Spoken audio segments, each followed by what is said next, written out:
안녕하십니까? 잘 지내셨어요? 네. 오늘 말씀 제목은 화평함과 거룩함을 따르라입니다. 요절은 12장 14절입니다. 우리 12장 14절을 함께 읽겠습니다. 시작. 모든 사람과 더불어 화평함과 거룩함을 따르라. 이것이 없이는 아무도 주를 보지 못하리라. 기도하겠습니다. 은혜로우신 하나님 아버지, 이 시간 저희가 살아계신 하나님께 예배 드릴 수 있는 은혜를 주셔서 감사합니다. 저희가 드리는 예배가 하나님을 기쁘시게 하게 도와주시고, 또 이 시간 살아계신 하나님의 말씀을 듣고 우리 영혼이 생명을 얻고 또 빛을 보고 또 하나님 주시는 은혜와 힘을 누릴 수 있도록 도와주시옵소서. 예수님의 이름으로 기도하였습니다. 아멘. 오늘 말씀은 신자로서 우리가 적극적으로 추구해야 할 것과 또 하면 안 되는 조심해야 할 것을 가르쳐 줍니다. 그리고 우리가 신의 산이 아닌 시온산, 하늘에 있는 시온산에 이른 것이 얼마나 큰 은혜고 복인가를 또 가르쳐 줍니다. 그래서 우리가 오늘 말씀을 통해 우리가 힘써 적극적으로 신자로서 추구해야 할 것이 무엇인가 배울 수 있기를 바랍니다. 그리고 우리가 시온산에 이르고 또 뿐만 아니라 흔들리지 않는 나라를 받은 자로서 우리가 어떻게 살아야 하는가 배울 수 있기를 기도합니다. 그러면 14절을 함께 읽겠습니다. 한 번 더. 14절 시작. 모든 사람과 더불어 화평함과 거룩함을 따르라. 이것이 없이는 아무도 주를 보지 못하리라. 여기서 따르라 했는데 이 따르라는 이 단어는 헬라어 디오코라는 단어인데 이 단어는 추격하다, 뒤쫓다라는 뜻입니다. 그러니까 이 동사를 영어 성경은 strive, 분투하다 또는 pursue, 추구하다 또는 make every effort, 모든 노력을 기울이다 라고 번역했어요. 왜냐하면 이 따르라, 디오코라는 이 단어가 보여주는 그림은 사냥꾼이 사냥감을 쫓아가는 모습 또는 형사가 범죄자를 추격하는 모습입니다. 그러니까 사냥꾼이 어떻게 사냥감을 추격할 때 어떻게 해요? 그냥 널널하게 안 갈 거 아니에요? 그죠? 그 목표를 향해서 막 돌진하지 않겠어요? 사냥감을 잡을 때까지 그 집요하게 적극적으로, 그죠? 이제 그런 의미를 가진 동사예요. 따르다, 추격하다, 뒤쫓다, 또 추구하다 그런 의미입니다. 그러니까 아주 집요하고 역동적이며 지속적인 행동을 가리킵니다.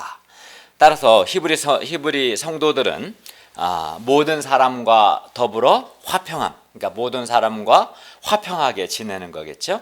모든 사람들과 더불어 화평함과 또 거룩함을 마치 사냥감을 뒤쫓는 사냥꾼처럼 이 화평함과 거룩함을 끈질기게 계속해서 추구해야 한다라는 뜻입니다.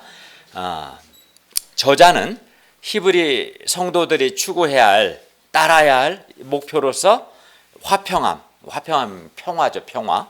화평함과 거룩함을 즉 모든 사람과 더불어 화평하고 또 거룩하게 사는 것, 이것을 제시한 거예요. 우리가 추구해야 할 것이 뭐냐? 이는 모든 사람과 더불어 화평함과 또 거룩함, 하나님 앞에서 거룩하게 사는 것, 이것이 우리가 추구해야 할 목표다, 이렇게 제시한 거죠. 그런데 이제 이게 이제 믿음의 경주자들의 목표인 거죠. 우리가 힘쓰고 애쓰고 따라야 할 목표죠. 반면 이제 일반 경주자들은 어때요? 일반 경주자들, 세상 사람들은 화평함과 거룩함을 목표로 추구하지는 않죠. 보통 일반 경주자들은 다른 사람들과 어떻게 경쟁하죠. 경쟁을 해서 자기가 1등을 하거나 또는 몇 프로 안에 드는 것, 이것을 이제 목표로 추구하죠. 그러니까 목표가 달라요. 일반 세상 경주에서는 내가 1등이 되고 경쟁해서 내가 살아남고 1등이 되고 그것이 이제 목표죠. 근데 믿음의 경주에서는 믿음의 모든 사람과 일차적으로 그 공동체, 교회 공동체 안에 있는 사람들과 더불어서 화평하게 지내는 거죠. 원수 관계 없이 갈등하지 않고 분쟁하지 않고 화평하게 지내고 또 하나님 앞에서 거룩하게 사는 것, 이것을 이제 추구해야 한다는 거죠. 이것이 목표라는 거예요. 이 점에서 좀 많이 다르죠. 이것은 그리스도인들, 예수 믿는 그리스도인들의 경주에, 아주 믿음의 경주에 독특한 성격을 잘 보여줍니다. 어떻게 보면 경쟁을 하다 보면 서로 막 신경전을 펼치거나 갈등하거나 다투거나 그럴 수가 있잖아요. 그죠? 세상 경주에서는 그래서 막 그 경주를 하면 할수록 화평하기보다도 자칫 다툼과 갈등과 분쟁이 일어날 수가 있어요. 그죠? 근데 믿음의 경주에서는 화평하는 것이 목표가 돼야 돼. 그게 더 중요한 거야, 사실은. 네. 그러므로 히브리서 성도들과 또 예수님을 믿는 우리는 한마디로 화평함과 거룩함을 추구해야 합니다. 그리고 이 화평함과 평화는 다른 사람들과 어떤 수평적인 관계에서 우리가 추구해야 할 목표라면, 거룩함은 하나님과의 수직적인 관계에서 우리가 추구해야 할 목표인 거예요, 사실은. 두 가지 다 중요한 거죠. 그리고 여기서 모든 사람과 더불어라고 했는데, 여기서 모든 사람은 1차적으로 그 교회 공동체에 속한 사람들을 가리킵니다. 즉 같이 우리 한강교회 같이 신앙생활하는 모든 사람과 화평함, 즉 사이좋게 지내는 일을 위해서 모든 수고를 아끼지 말라는 것입니다. 또한 거룩함을 추구하라겠는데, 왜냐하면 거룩함이 없으면 결코 하나님을 볼 수 없기 때문에 그렇습니다. 그래서 거룩함을 추구해야 하나님을 볼 수 있습니다. 예수 그리스도께서 물론 여기서 하나님을 본다는 것은 하나님과 교제를 하는 것을 의미하는 거예요. 영이신 하나님, 우리가 육안으로 볼 수는 없겠죠. 하나님을 본다는 것은 하나님과 깊은 인격적인 교제에 들어가는 것을 의미합니다. 예수 그리스도께서 십자가에서 죽으심으로 하나님과 사람 사이에 원수된 것을, 적대감, 그 원수 관계를 소멸시키셨고, 또 사람과 사람 사이에 있는 원수된 것, 적대감 역시 소멸시키셨어요. 이 십자가는 원수된 것을 소멸시킨 거죠. 그러니까 하나님과, 그래야 예수 그리스도를 믿는 사람은 하나님과 화목을 누리게 된 거죠. 원래 하나님과 사람 사이에는 적대감이 있었어요. 왜냐하면 사람이 하나님께 불순종했기 때문에 하나님이 사람의 죄에 대한 진노가 있었고 원수 관계가 있었는데, 이 십자가에서 우리 죄를 위해 죽으심을 통해서 하나님과 사람 사이에 있는 이 원수된 것, 적대감을 예수님께서 소멸하셔서, 그래서 예수 믿는 사람은 하나님과 화평을 누리게 되었어요. 또 뿐만 아니라 과거 원수 관계였던 사람 사이에서도 이제는 서로 화평할 수 있게 되었어요. 그러니까 어떻게 화평해요? 하나님께서 1만 달란트 죄를, 나의 큰 감당할 수 있는 죄를 용서해 주셨기 때문에 이 용서의 은혜 기초에서 나도 100데나리, 아주 작은 내가 하나님께 범한 죄에 비하면 사람이 나에게 지은 죄는 작은 건데, 그 죄를 용서할 수 있는 힘이 생긴 거고, 그렇게 하면 서로 이렇게 화평과 화목을 할 수 있게 된 거죠. 그러나 이제 우리가 현실에서 모든 사람과 더불어 화평함을 유지하는 것은 쉬워요, 안 쉬워요? 결코 쉬운 일이 아닙니다. 왜 그럴까요? 막상 같은 공동체 안에서 서로 화평함을 추구하고 화평해야 하는데 이게 쉽지가 않습니다. 왜냐하면 예수 믿는 우리들 안에도 여전히 죄의 소욕, 죄의 오염이, 부패성이 남아있기 때문에 그렇습니다. 예를 들어 교만, 시기, 경쟁, 비교, 질투, 미움, 다툼, 혈기, 자존심, 어떤 선입견 또는 서로에 대한 오해, 뭐 이런 것들이 예수 믿는 우리 안에도 있어요. 그렇죠. 그래서 행동 하나 잘못해서 또는 말 한마디 잘못해서 또는 표정 하나 잘못 지음으로 서로 오해할 수 있고 또 서로 다툴 수 있고, 그러다 보면 평화가 서로 간의 평화가 깨져요, 안 깨져요? 깨지죠. 쉽게 깨지는 거예요, 사실은. 왜냐하면 우리 안에 그런 부패함, 죄의 오염이 있기 때문에 있죠. 그것이 나도 모르게 이제 표현이 될 수밖에 없어요. 행동을 통해서 표현하고, 말을 통해서 표현하고, 얼굴 표정을 통해서 그게 표현이 나타나게 되고, 그로 인해서 이제 서로 간의 화평이 쉽게 깨집니다.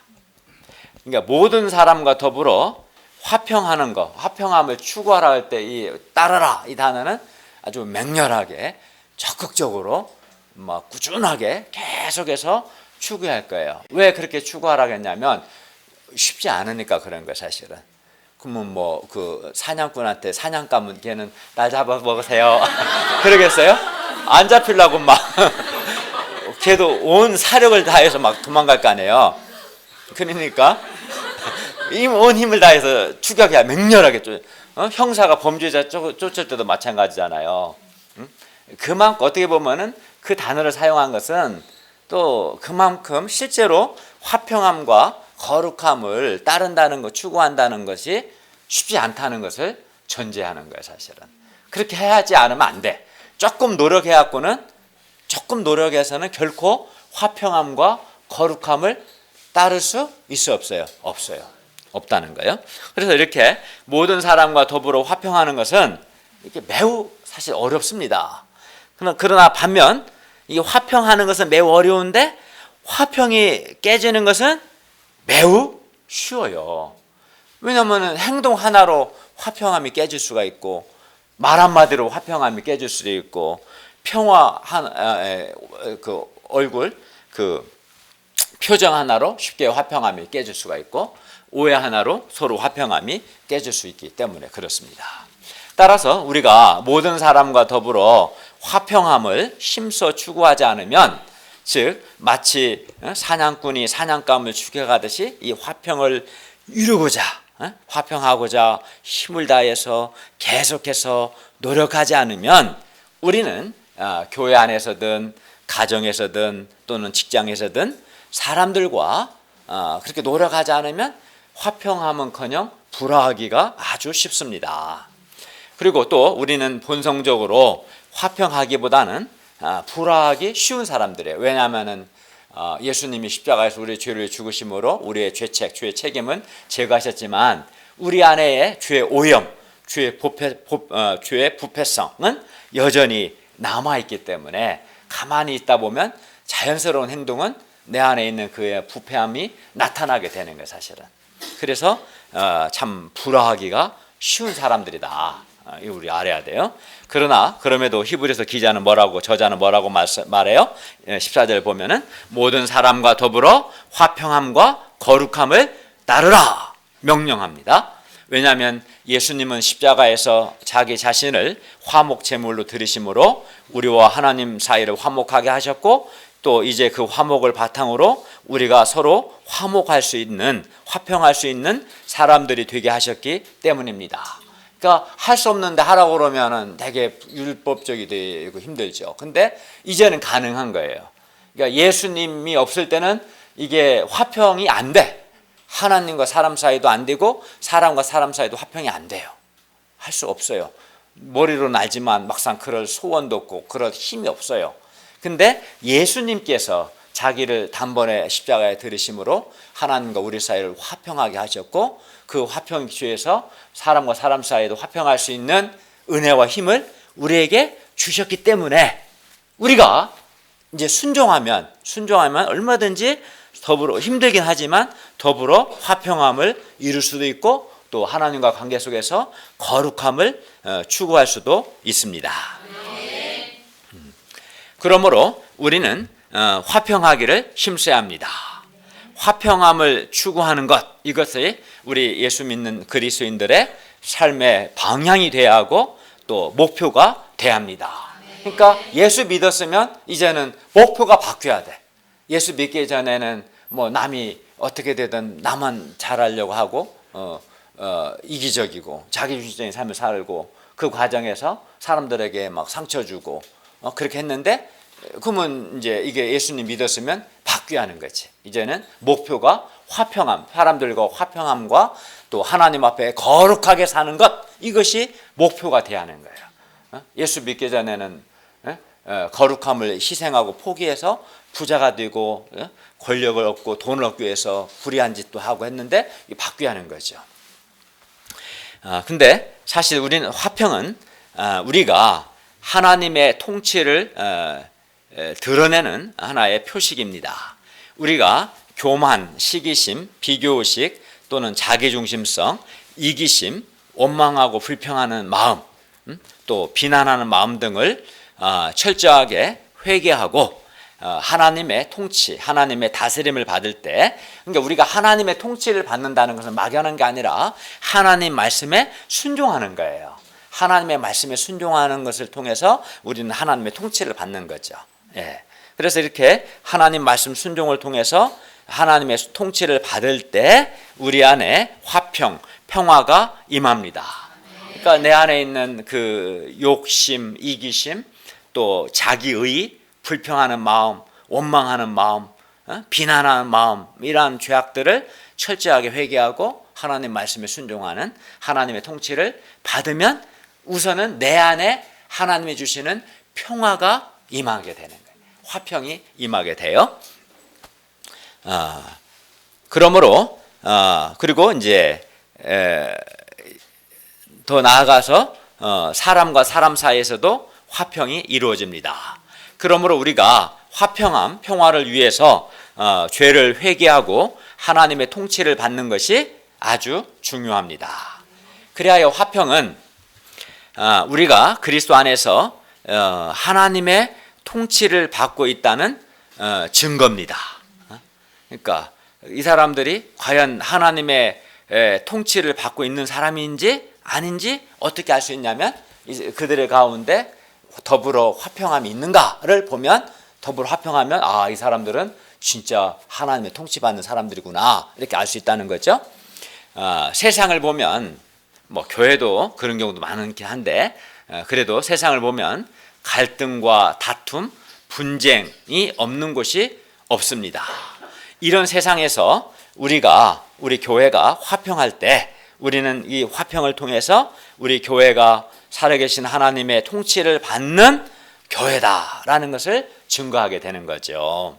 또 우리 가정이 서로 화평할 때 우리는 그것을 통해서 우리 가정이 하나님의 통치를 받고 있다는 것을 증거합니다. 또 우리 믿음의 동역자들이 서로 화평할 때 우리는 그것으로 우리가 하나님의 나라에 속한 사람들이다. 근본적으로 우리는 하나님께 속한 사람들이라는 것을 그걸로 증거할 수 있는 거예요, 사실은. 그러므로 우리는 화평함을 추구해야 합니다. 우리 믿는 사람들의 공동체가 이 땅의 공동체가 아니라 이 세상에 있지만 근본적으로 하늘의 공동체임을 증거하기 위해서 우리는 화평함을 추구해야 합니다.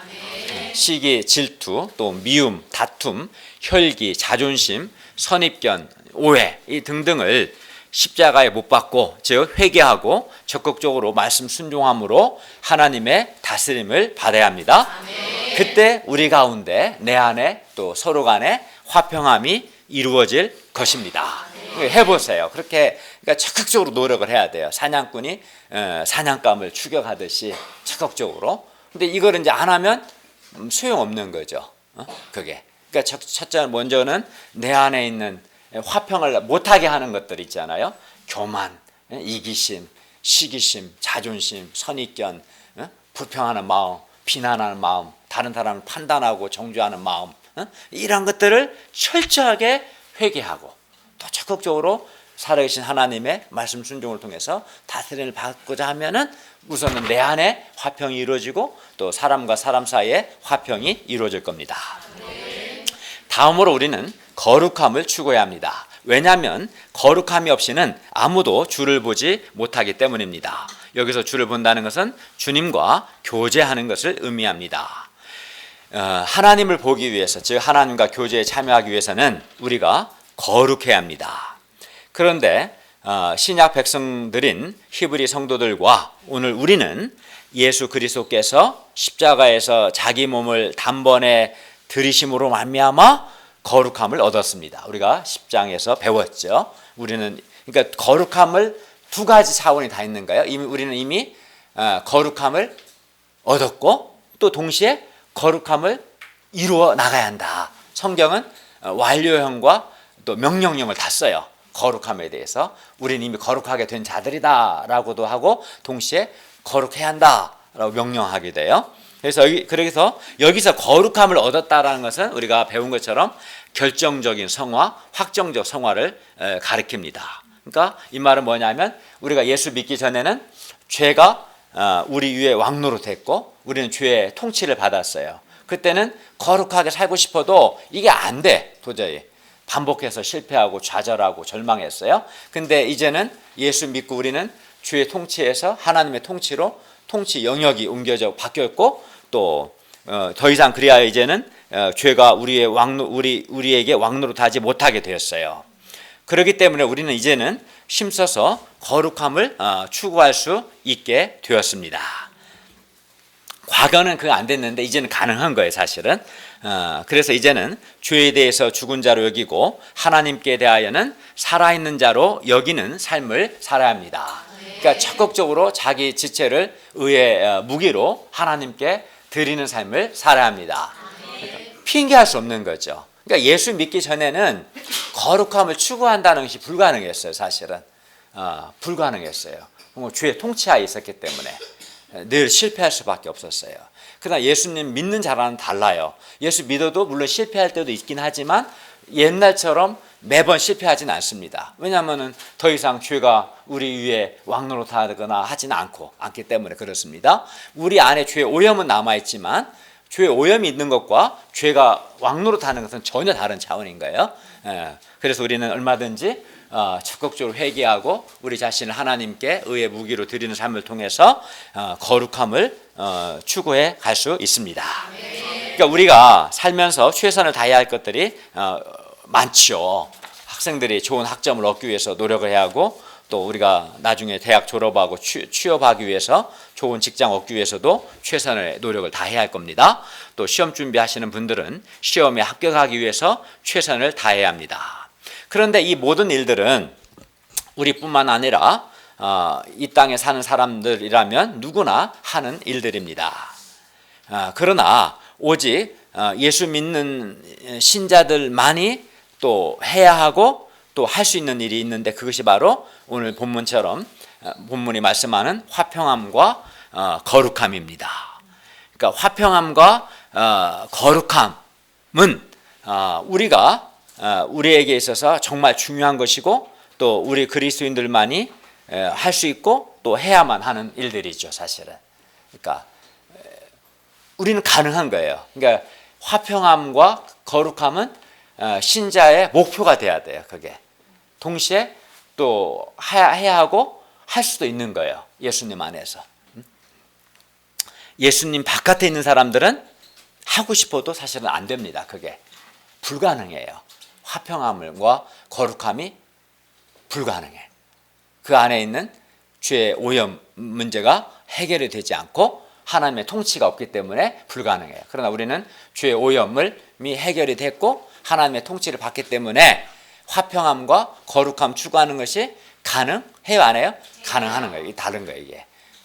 그 차이가 있습니다. 그렇기 때문에 우리가 화평함과 거룩함을 추구할 수 있기를 기도합니다. 지금까지 우리는 주로 화평함에 대해서 배웠는데 그럼 거룩함이란 건 뭡니까? 거룩함은 1차적으로 세상과 구별된 것을 가리켜요. 구별된 것. 구별이라는 의미가 있어요. 그래서 거룩함은 세상과 구별된 삶입니다. 그러니까 거룩함을 추구한다. 거룩하게 산다는 것은 한마디로 구별되어 살아가는 것을 의미하는 겁니다. 예를 든다면 세상 사람들은 돈을 사랑합니다. 돈을 추구하죠. 근데 우리가 돈을 사랑하지 않고 마음과 뜻과 힘을 다해서 하나님을 사랑한다면 사랑하는 것, 바로 이게 거룩이죠, 실제로. 또 예수님께서 나를 사랑하신 것처럼 나도 동역자들과 양들을 사랑하는 것, 이것이 바로 거룩입니다. 또 정욕적이고 음란한 이 시대에 순결하게 사는 것, 이게 바로 거룩인 거예요. 이렇게 사는 것이. 그리고 이렇게 거룩을 추구하는 사람만이 하나님을 볼 수 있어요. 놀라운 은혜가 주어지는 거죠.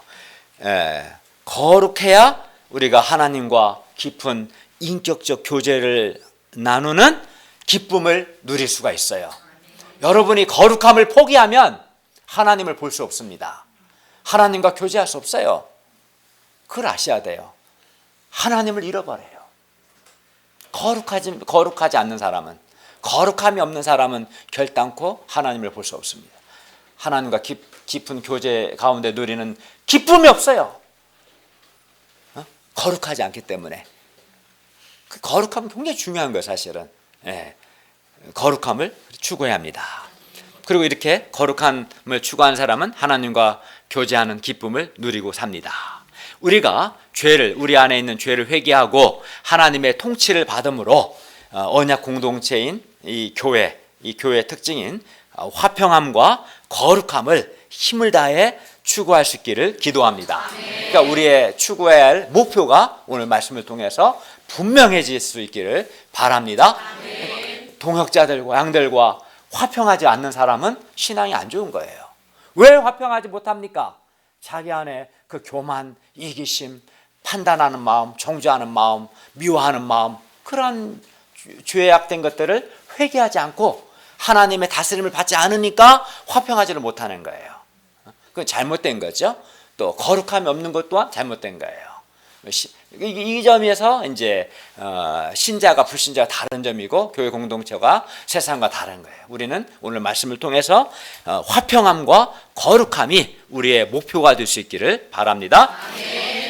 15, 16절은 우리가 이제 살펴야 할 것, 그러니까 14절에서는 우리가 적극적으로 힘써서 추구해야 할 것이었다면 15, 16절은 우리가 살펴야 할 것, 즉 조심해야 할 것, 해면 안 되는 것들 세 가지를 말씀합니다. 첫째는 뭐냐면 하나님의 은혜에 이르지 못하는 자가 아무도 없도록 해야 합니다. 우리는 예수님을 힘입어서 하나님의 은혜의 보좌 앞에 담대히 나아갈 수 있는 놀라운 은혜와 특권을 받았습니다. 그래서 하나님의 은혜의 보좌 앞에 나가서 하나님의 은혜를 받을 수가 있어요. 그러나 하나님의 은혜에 이르지 못하는 자가 있을 수 있다는 거예요. 그래서 하나님의 은혜를 누리지 못할 수 있다는 거죠. 어떤 사람들이 그럴까요?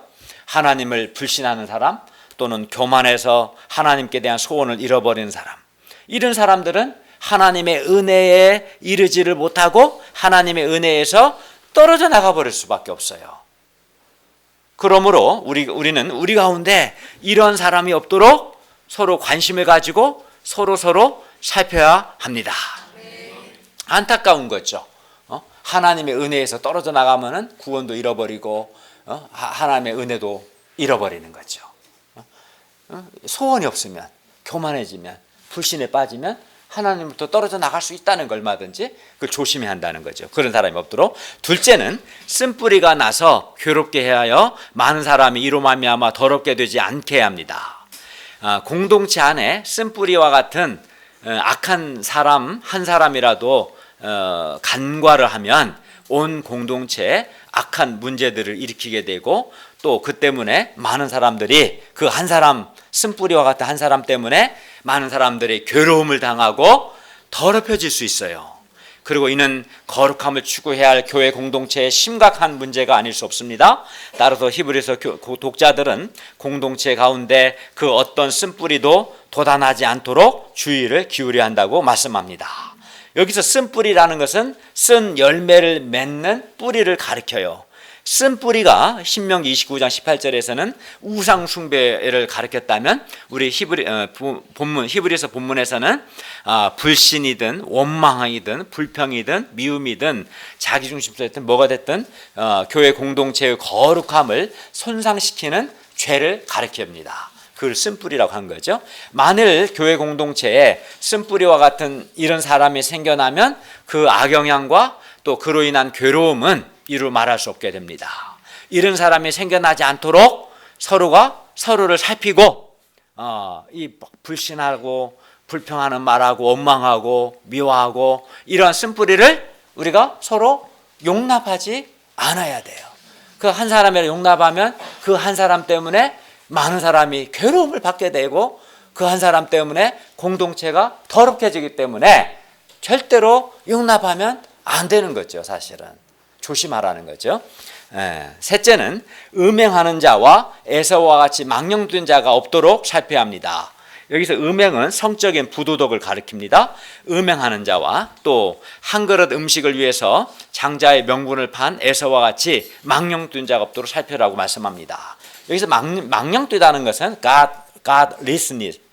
godless person, 즉 하나님이 없는, 하나님이 없다는 것은 불경건하다는 거죠. 불경건하고 세속적인 사람을 가리켜요. 여기서 망령된 자는 그 하나님이 없는, 하나님을 경외하지 않는, 하나님을 두려워하지 않는 그 세속적인 사람이 에서입니다. 그러므로 성적인 죄를 범하거나 혹은 에서처럼 불경건하고 세속적인 사람이 공동체 가운데 없도록 하라는 겁니다. 에서는 한순간 먹으면 없어질 그 한 그릇 음식을 위해서 하나님 나라의 기업을 받게 되는 장자의 명분을 판 아주 망령된 자였습니다. 물론 그때는 뭐 변명하려면 할 수는 있겠죠. 왜냐하면 에서한테 그 순간은 되게 배고팠어요.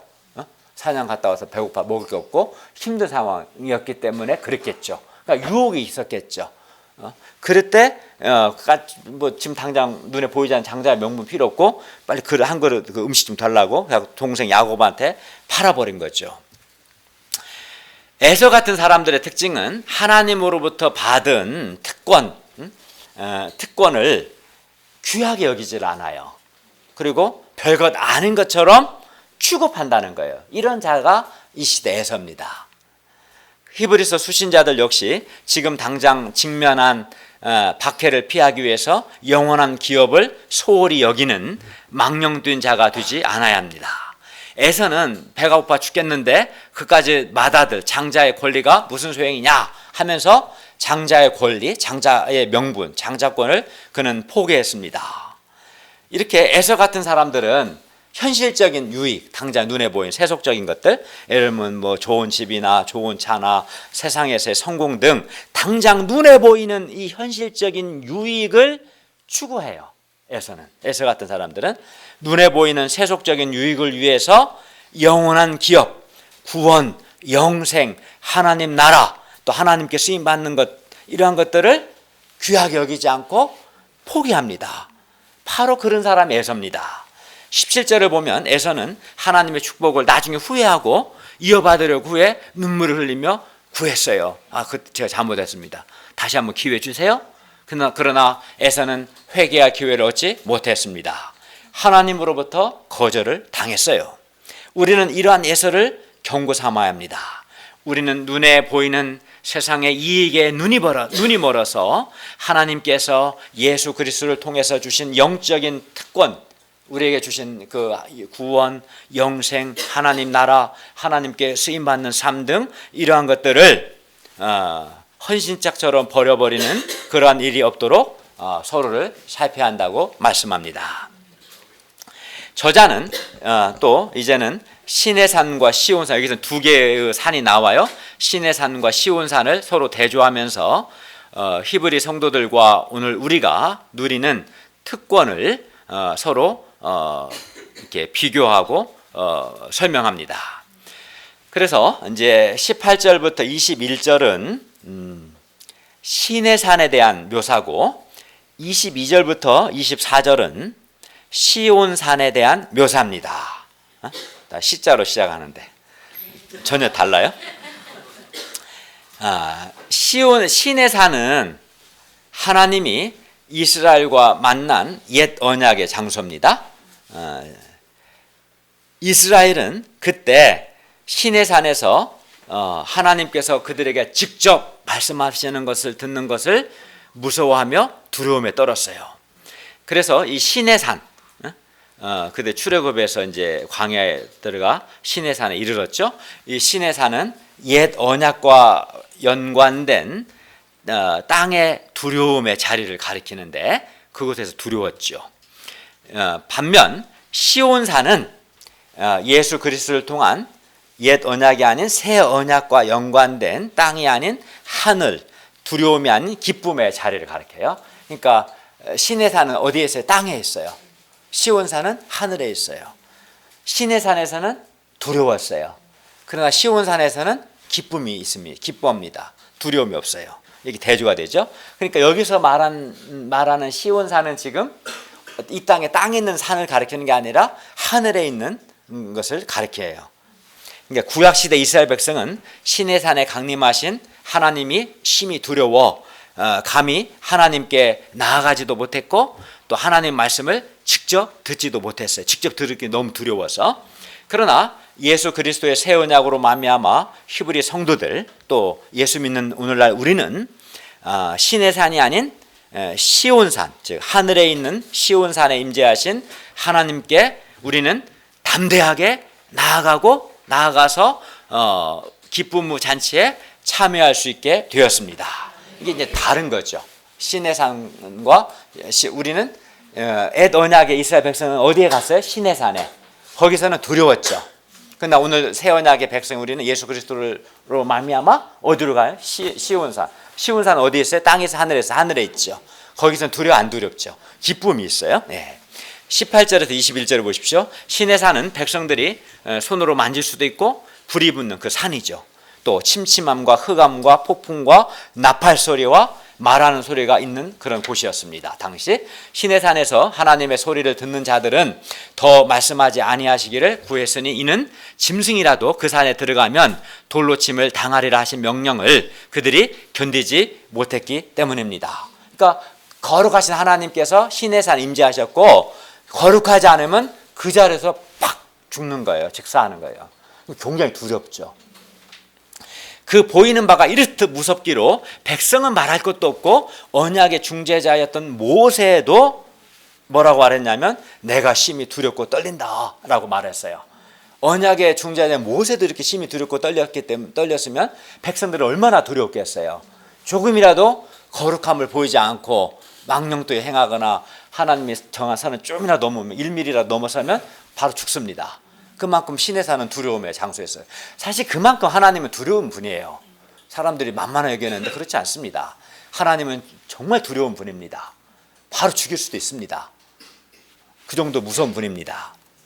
이렇게 시내산에서는 백성들이 하나님께 나아가는 것이 두려워서 담대히 하나님께 나아갈 수가 없었어요.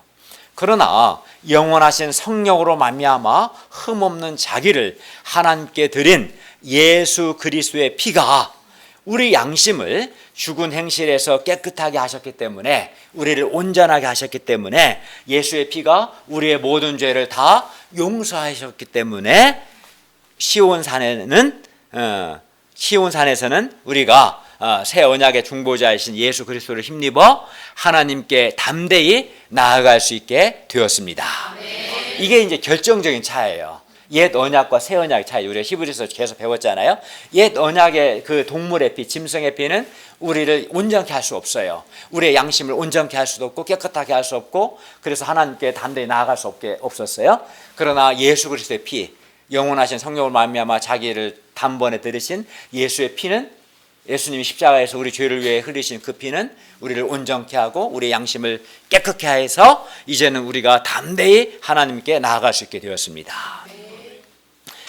이게 늘 결정적인 차이입니다. 그래서 히브리서 기자는 예수 믿는 사람은 이미 시온산에 이르렀다라고 선언합니다. 물론 우리가 감각적으로는 모르죠. 못 느끼지만 우리가 그 이제 믿음의 눈으로 받아들여야 돼요. 우리는 이미 시온산에 이르렀고 또 장차 시온산에 이르러야 할 자입니다. 왜냐하면 시온산은 지금 하늘에 있기 때문에. 22절부터 24절을 다 한번 같이 읽어볼까요? 시작. 그러나 너희가 이른 곳은 시온산과 살아계신 하나님의 도성인 하늘의 예루살렘과 천만 천사와 하늘에 기록된 장자들의 모임과 교회와 만민의 심판자이신 하나님과 이 온전하게 된 의인의 영들과 새 언약의 중보자이신 예수와 이 아벨의 피보다 더 나은 것을 말하는 뿌린 핀이라. 시온산은 하늘에 있는 이 시온산은 십자가에서 죽으시고 부활하신 후에 만왕의 왕이요 만주의 주님으로 하나님 보좌 우편에 앉으셔서 온 우주를 다스리고 계시는 예수 그리스도가 지금 계신 그 하늘의 도성을 가리켜요. 시온산은 하늘의 예루살렘이다. 예수 그리스도가 지금 계신 곳 하늘의 도성이다 라고 말할 수 있어요. 시온산은 살아계신 하나님의 도성인 하나님 도성 시티 인 하늘의 예루살렘입니다. 그리고 이 하늘의 예루살렘은 믿음의 조상들이 그토록 사모했던 본향입니다. 그들은 아브라함도 이 시온산에 이르기를 원했어요. 하나님의 그 도성 하늘의 예루살렘에 이르기를 원했고 이 도시 이 하늘의 예루살렘은 하나님이 친히 건축하셔서 예비하셨습니다. 그리고 우리 개역 개정에는 천만천사라고 되어 있는데 오늘을 보면 잔치를 위해 모인 잔치를 준비한 천만천사라고 되어 있어요. 그러니까 우리는 시온산 하늘의 예루살렘에 가면 뭐가 준비되어 있냐면 천만천사가 준비했어. 잔치를 준비한 그 잔치 연회에 참여해서 그 잔치를 즐길 수 있는 거예요. 이제 우리는 23, 24절을 보십시오. 하늘의 도성인 시온산에는 하늘에 기록된 장자들의 모임, 이 장자라고 말한 것은 하늘의 모든 복을 상속받을 수 있다라는 의미에서 장자들이라고 했고, 교회라고 했고, 또 만민의 심판자이신 하나님 및 온전하게 된 의인의 영들, 또 새 언약의 중보자이신 예수 및 아벨의 피보다 더 나은 것을 말하는 뿌린 피가 있어요. 그러니까 하늘의 시온산은 하늘의 예루살렘이고 거기에 당연히 하나님이 계시죠. 예수 그리스도가 계시고 의롭게 된 영들이 있고 천만 천사가 준비한 잔치 연회가 있고 그렇다는 거죠. 그리고 예수의 피는 백성들의 죄를 속죄하고 그들에게 완전한 구원을 베푸시기 때문에 예수의 피는 아벨의 피보다 더 훌륭하게 말합니다. 그러니까 시온산의 일은 히브리 성도들과 우리는 시내산의 일은 도착한 옛 언약 백성들과는 비교할 수 없는 은혜와 특권을 누리게 된 것이죠. 그러니까 이 은혜가 새 언약의 중보자이신 예수 그리스도 덕분에 가능한 거죠. 예수 그리스도 오시면 놀라운 특권인 거 사실은. 예수 그리스도가 오시기 전 옛 언약에서는 사람이 그 죄 문제가 해결이 안 되고 양심이 깨끗해지지 않고 온전하게 되지 못하기 때문에 하나님께 나아갈 수가 없는 거예요. 나아가서 은혜를 누릴 수가 없는 굉장히 두려운 일이죠. 대제사장 1년에 한 번만 나갈 수 있고 자기를 위해 속죄를 하고 나갈 수 있고 우리 배웠죠. 그러나 예수 그리스도께서 우리 죄를 위해 죽으시고 피 흘리신 얼마나 놀라운 은혜인지 모르는 거예요. 사실은 우리 죄를 위해 흘리신 그 예수의 그리스도의 피가 우리의 더러워진 양심을 깨끗게 하고 우리를 온전하게 해서 이제는 우리가 이 예수의 피를 힘입어서 예수를 믿고 의지해서 하나님 앞에 담대히 나아가서 때마다 은혜를 구하고 은혜를 누리고 하늘의 잔치에 참여하며 즐거워할 수 있게 된 것이죠. 이거는 예수 믿는 신자들만이 누릴 수 있는 은혜고 특권입니다.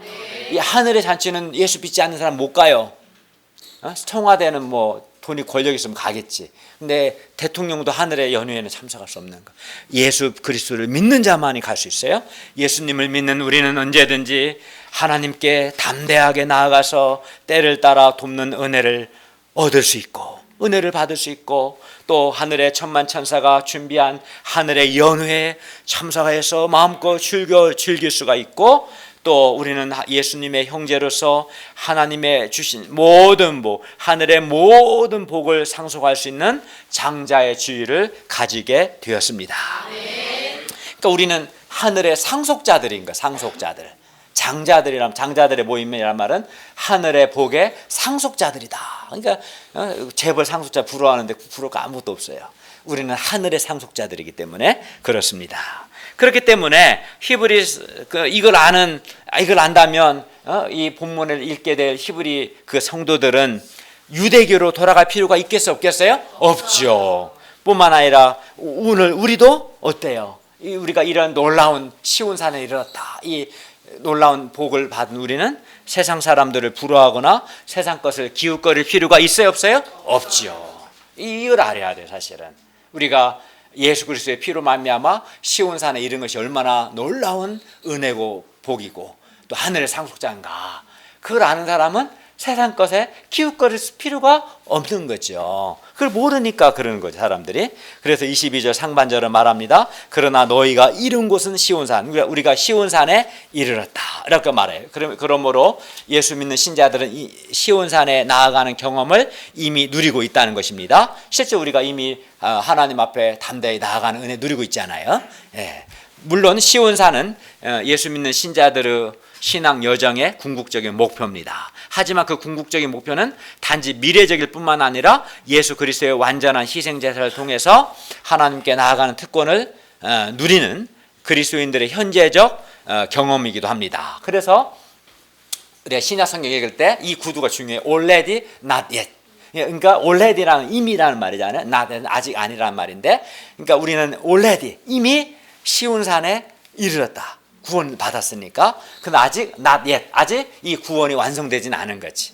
언제 완성? 예수님이 재림하시면 구원이 완성되는, 이 두 가지 측면이 다 있는 거죠. 그러니까 우리는 이 구원을 이미 누리는 측면도 있고 완성을 기다리는 측면도 있는 거죠. 25절을 우리 자매들이 한번 읽어보겠습니다.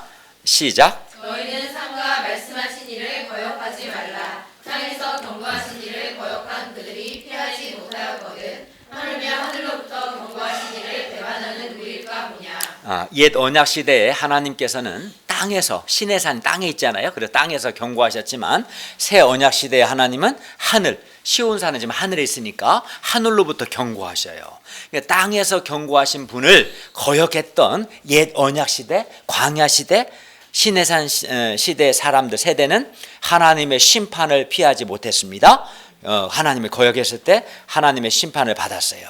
그렇다면 땅이 아닌 하늘로부터 경고하시는 분을 배반하는 새 언약 현 세대 시온산 세대가 하나님의 심판을 피하지 못하는 것은 너무도 당연하다는 것을 말합니다. 그러니까 하나님을 거역하지 말라는 거죠.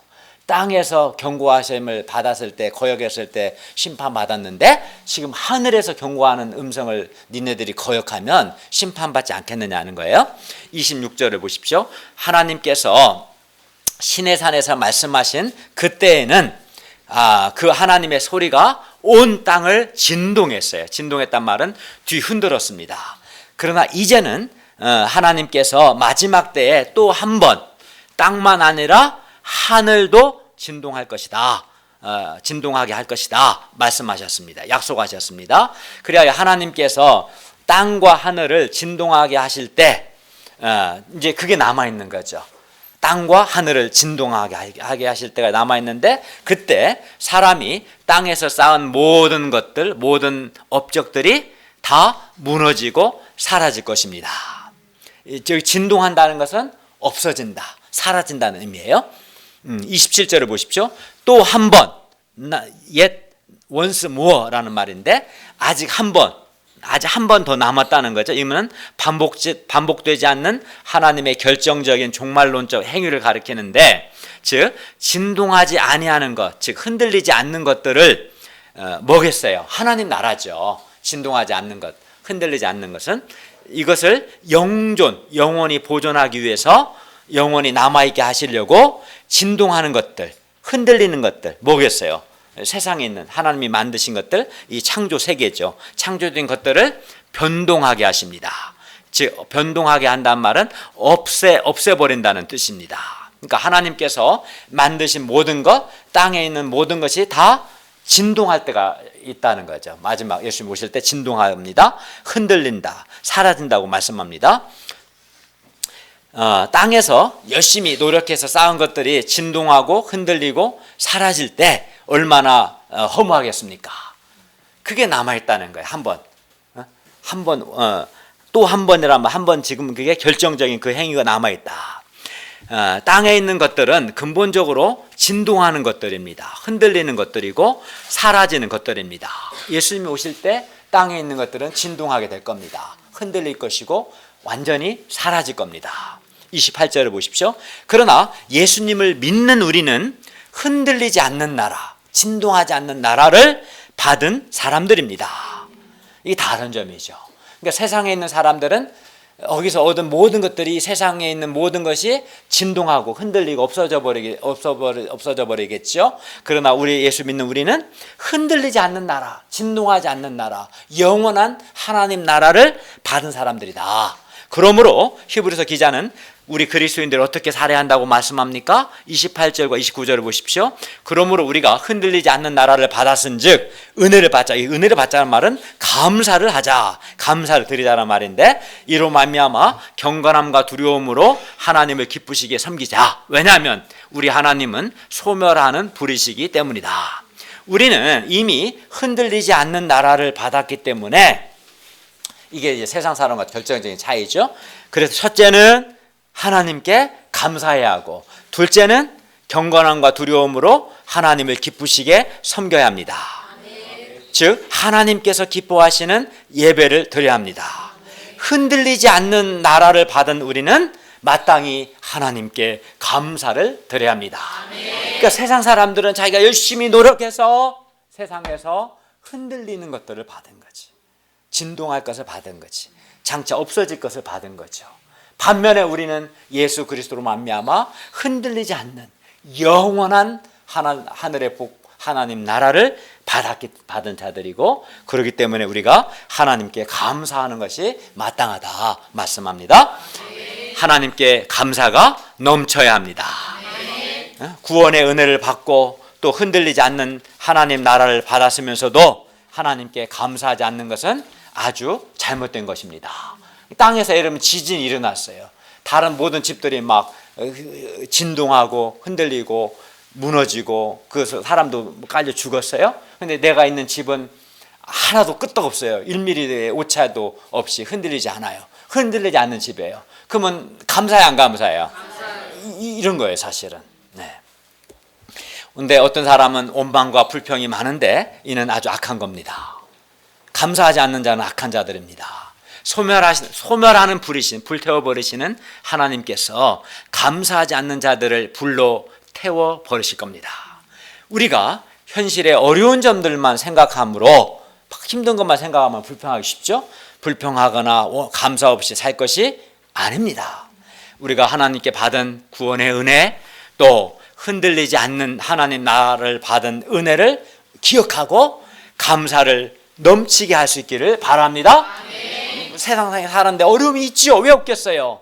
그러나 구원의 은혜를 받은 거, 이 흔들리는 나라에서 흔들리지 않는 나라를 받은 거, 하늘의 시온산에 이른 거, 하나님의 은혜의 보좌 앞에 담대히 나아가서 때마다 하나님의 은혜를 받으며 누릴 수 있는 거, 천만 천사가 준비한 하늘의 연회에 참석하여 즐거워할 수 있는 거, 이걸 생각하면 우리가 감사해야 하지 않을까요? 네, 감사해야 합니다. 다음으로 경건함과 두려움으로 하나님을 기쁘시게 섬길 수 있기를 기도합니다. 경건함과 두려움으로 하나님께서 기뻐하시는 예배를 드릴 수 있기를 바랍니다. 어떤 사람은 예배 드리는데 하나님께 대한 경건함과 두려움이 없는데 이건 아주 잘못된 겁니다. 우리는 예배를 드릴 때 지금 이 순간 경건함과 하나님께 대한 두려움으로 예배를 드려야 돼. 하나님께서 기뻐하시는 그런 예배를 드려야 합니다.